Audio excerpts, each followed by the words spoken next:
Kalian pernah nggak sih lihat teman dibully, berantem, atau diperlakukan gak baik di sekolah? Pernah. Kadang kita sebenarnya pengen bantu, tapi bingung harus ngapain. Iya, apalagi kalau kita takut ikut campur. Tapi kalau semua orang memilih diam, siapa yang bakal peduli? Padahal kepedulian terhadap sesama itu penting banget tahu. Sebagai seorang muslim, kita juga punya tanggung jawab untuk menjaga kehidupan dan hubungan baik dengan sesama. Nah, ternyata hal ini juga berkaitan dengan Quran Surah Al-Maidah ayat 32 loh. Ayat tersebut membahas tentang pentingnya memelihara kehidupan manusia. Tapi sebenarnya apa sih makna ayat tersebut? Dan bagaimana kita sebagai pelajar bisa menerapkan dalam kehidupan sehari-hari? Selain itu, apa hubungannya dengan ukhuwah Islamiyah dan kehidupan kita di lingkungan sekolah? Nah, daripada penasaran, di video ini kita bakal membahas semuanya. Mulai dari pembacaan Quran Surah Al-Maidah ayat 32, Analisis hukum tajwid yang terdapat di dalamnya, Sampai refleksi dan tindakan nyata yang bisa kita lakukan untuk memelihara kehidupan serta menjaga keharmonisan sesama. sebelum masuk ke pembahasan, perkenalkan dulu kami dari kelas 12A dengan beranggotakan saya Wilda Fauzia Rohim. saya Aulia Safitri Arfiansyah. Saya Aurelia Rahmatrisya Tabina. Saya Syafira Oktaviana. Jadi yuk simak pembahasannya sampai selesai. Selamat menyaksikan. Assalamualaikum warahmatullahi wabarakatuh. A'udzubillahi minasyaitonirrajim. Bismillahirrahmanirrahim. Min ajli. Hukum bacanya adalah izhar holki karena ada nun mati bertemu dengan alif. Cara bacanya nun mati dibaca jelas seperti min bukan ming. Kedua adalah qalqalah sugro. Terdapat huruf jim atau huruf qalqalah barisannya mati atau sukun. Cara bacanya dipantulkan seperti ajli. Zalika, hukum bacanya adalah matobi'i karena huruf zal bertemu dengan alif yang dibuang. Cara bacanya dipanjangkan 2 harokat seperti zalika. Kata bena, terdapat 2 hukum tajwid seperti yang pertama qalqalah sugro karena terdapat huruf ba mati di tengah kalimat. Cara bacanya dipantulkan seperti katab. Dan yang kedua adalah matobi'i. Terdapat harokat fathah yang bertemu dengan alif mati. Cara bacanya dipanjangkan 2 harokat seperti kata bena. Ala, hukum bacanya adalah matobi'i karena terdapat lam bertemu dengan alif yang dibuang. Cara bacanya dipanjangkan 2 harokat seperti ala bani. Hukum bacanya adalah mad zaid munfasil karena terdapat huruf mad tobi'i dalam satu kalimat bertemu dengan hamzah yang ada di kalimat yang lain. Cara bacanya panjang 2-5 harokat seperti bani Israila. Hukum bacanya adalah mad wajib mutasil karena terdapat mad tobi'i kumpul dengan hamzah dalam satu kalimat. Cara bacanya panjang 5 harokat seperti Isra. Dan yang kedua adalah mad tobi'i karena terdapat ya mati sebelum ada huruf yang berbaris kasroh. Cara bacanya panjang 2 harokat seperti Isra'i. Annahu mau. Hukum bacanya adalah gunah karena terdapat nun bertasyid. Cara bacanya ditahan serta memakai dengung ke hidung seperti annahu mau. Mangkotala. Hukum tajwidnya adalah ikhfa, terjadi karena nun mati bertemu dengan huruf qaf. Cara membacanya adalah suara nun mati disamarkan dan didengungkan sekitar 2 harokat. Jadi tidak dibaca secara jelas, seperti mangkotala nafsam bigoiri. Hukum tajwidnya adalah iklab, terjadi karena nun mati atau tanwin bertemu dengan huruf ba. Cara membacanya yaitu suara nun atau tanwin berubah menjadi suara mim, kemudian dibaca dengan dengung seperti nafsam bigoiri. Nafsin. Hukum tajwidnya adalah izhar karena tanwinnya dibaca secara jelas, makanya dibaca nafsin au fasadin. Hukum bacaan tajwidnya adalah mad tabi'i dan ikhfa karena terdapat alif mati yang sebelumnya didahului huruf berharokat fathah. Cara membacanya yaitu dipanjangkan selama 2 harokat, dan karena tanwin bertemu dengan huruf fa, cara membacanya yaitu suara tanwin dibaca samar dan didengungkan, tidak dibaca secara jelas. Jadi dibacanya au fasadin fil ardi. Hukum tajwidnya adalah alif lam qamariyah karena alif lam bertemu huruf qamariyah. Cara membacanya, lam dibaca jelas sehingga dibaca fil ardi. Faka'annama. Hukum tajwidnya adalah gunnah karena terdapat nun yang bertasydid. Cara membacanya adalah dengan menahan suara dan menggunakan dengung dari hidung seperti faka'annama qatalan nasa. Hukum tajwidnya adalah alif lam syamsiah dan mad tabi'i karena alif lam syamsiah terjadi karena alif lam bertemu huruf nun sehingga lam tidak dibaca dan langsung masuk ke nun. Selain itu terdapat mad tabi'i pada nun yang dibaca panjang 2 harokat, jadi dibacanya qatalan nasa. Bunyinya jami'an. Terdapat 2 hukum tajwid, yaitu yang pertama mad tabi'i. Kenapa disebut mad tabi'i? Karena terdapat ya, jadi sebelum huruf ya itu ada huruf yang berbaris kasroh dan cara bacanya panjang 2 harokat. Hukum tajwid yang kedua ada mad iwad. Kenapa disebut mad iwad? Karena terdapat tanwin fathah yang diwakofkan dan cara bacanya tanwin dihilangkan. Panjangnya juga sama, yaitu 2 harokat. Yang bunyinya waman a. Kenapa dia dibacanya jelas? Karena terdapat hukum tajwid izhar hoki. Kenapa disebut izhar hoki? Karena nun mati bertemu dengan alif hamzah yang bunyinya ahyaha. Terdapat 2 hukum tajwid, yaitu mad tabi'i. Kenapa disebut mad tabi'i? Karena ada huruf alif mati setelah huruf ya dan ada huruf alif mati juga setelah huruf ha. Jadi dibacanya panjang 2 harokat. Yang bunyinya nama.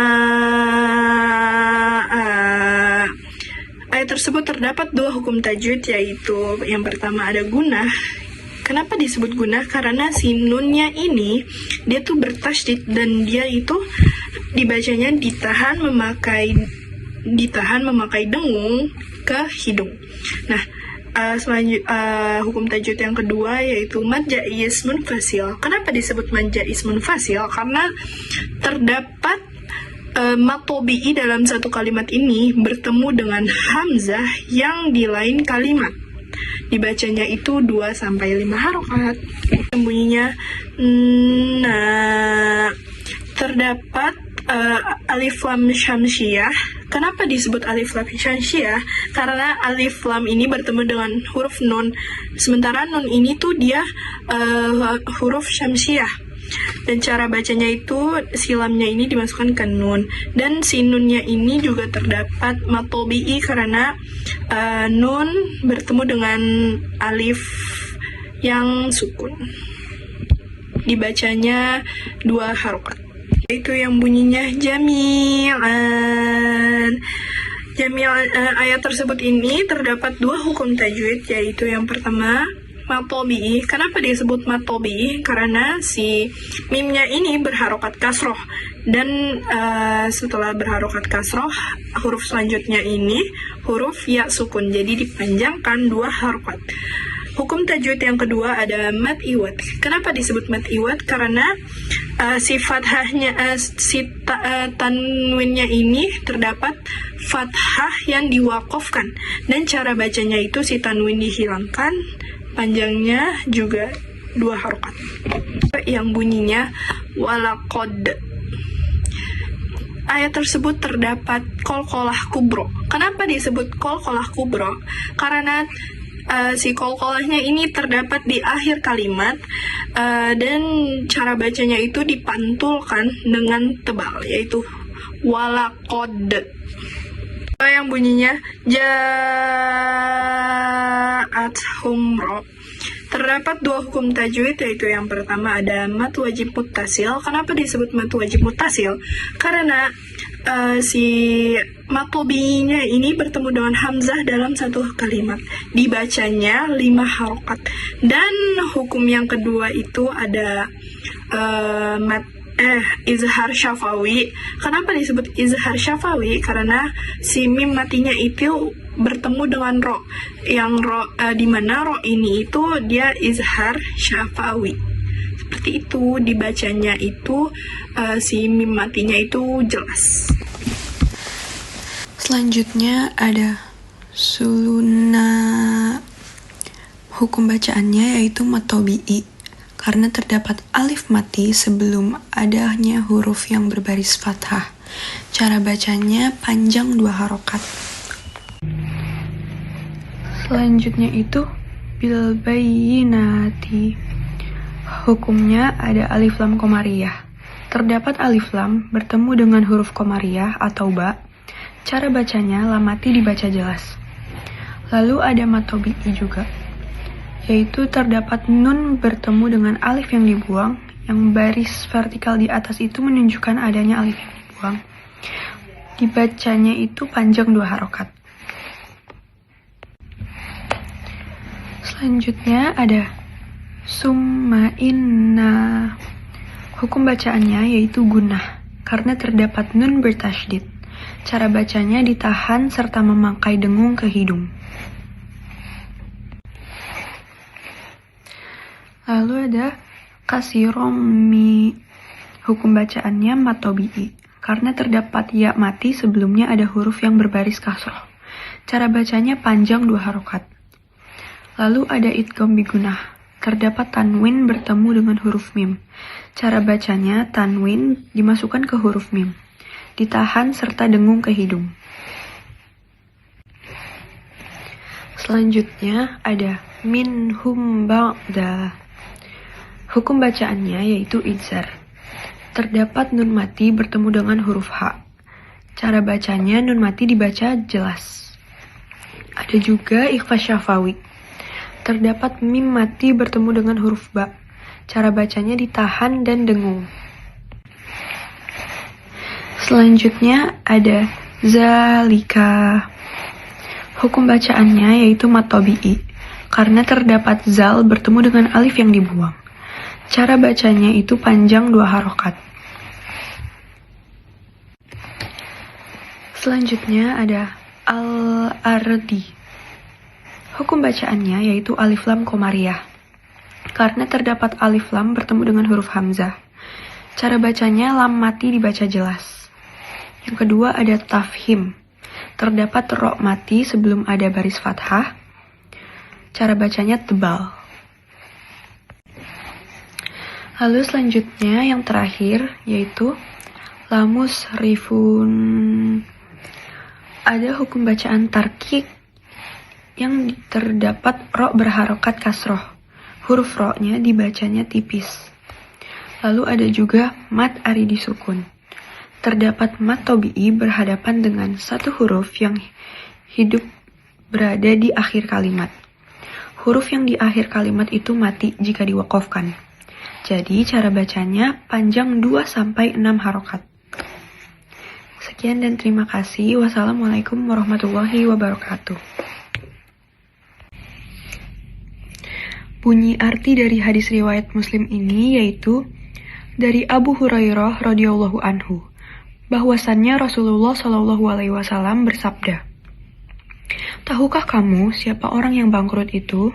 Para sahabat menjawab, "Orang yang bangkrut di antara kami adalah orang yang tidak mempunyai dirham dan harta benda." Maka beliau bersabda, "Sesungguhnya orang yang bangkrut dari umatku adalah orang yang datang pada hari kiamat membawa salat, puasa, dan zakat, tetapi di samping itu juga pernah mencaci si ini, menuduh si ini, makan harta si ini, menumpahkan darah si ini, dan memukul si ini. Maka kebaikannya diberi ke si ini, dan kebaikannya diberikan ke si ini. Maka apabila telah habis kebaikannya, sedangkan belum terbayar semua tuntutan orang yang lainnya, diambilkanlah dosa-dosa orang yang pernah dizolimi untuk dipikulkan kepadanya. Kemudian ia dilemparkan ke neraka. Hadis riwayat Muslim. Untuk menjawab pertanyaannya itu bagaimana cara kita sebagai seorang pelajar merefleksikan isi dari surah Al-Maidah ayat 32 dan hadis riwayat Muslim tentang memelihara kehidupan manusia agar tercipta ukhuwah Islamiyah antar sesama muslim. Sebagai seorang pelajar, menuntut kita untuk memahami bahwa memelihara kehidupan tidak sebatas mencegah kematian fisik, melainkan menjaga martabat, rasa aman, dan jiwa sesama di lingkungan sekolah. Contohnya, pembunuhan itu justru sering terjadi secara non-fisik, melalui perundungan atau yang biasa kita sebut bullying, cyberbullying, fitnah, serta pembunuhan karakter yang merusak mental seseorang. Oleh karena itu, menyelamatkan kawan dari tekanan mental atau intimidasi sejatinya bernilai sama dengan menyelamatkan sebuah kehidupan. Selanjutnya, kehidupan yang damai dan ukhuwah Islamiyah yang kokoh dapat terwujud ketika prinsip empati dalam hadis riwayat Muslim diamalkan secara nyata. Ketika ada teman yang mengalami kesulitan, baik secara akademik maupun emosional, kita dituntut untuk hadir, memberi dukungan, dan menjadi pelindung, bukan justru menjadi sumber masalah. Dengan menolak keras segala bentuk kekerasan, contohnya tawuran serta provokasi, dan menggantinya dengan dialog yang santun, seorang pelajar telah mengembangkan amanah dalir tersebut. Memastikan bahwa setiap orang merasa aman dan dihargai, karena keselamatan seorang muslim pada hakikatnya bersumber dari lisan dan perbuatan muslim lainnya. Dari pembahasan yang telah kami sampaikan, dapat kita pahami bahwa Quran Surat Al-Maidah ayat 32 mengajarkan pentingnya memelihara kehidupan manusia. Nilai tersebut juga dapat kita terapkan sebagai pelajar dengan menjaga hubungan, baik membangun ukhuwah Islamiyah dengan sesama.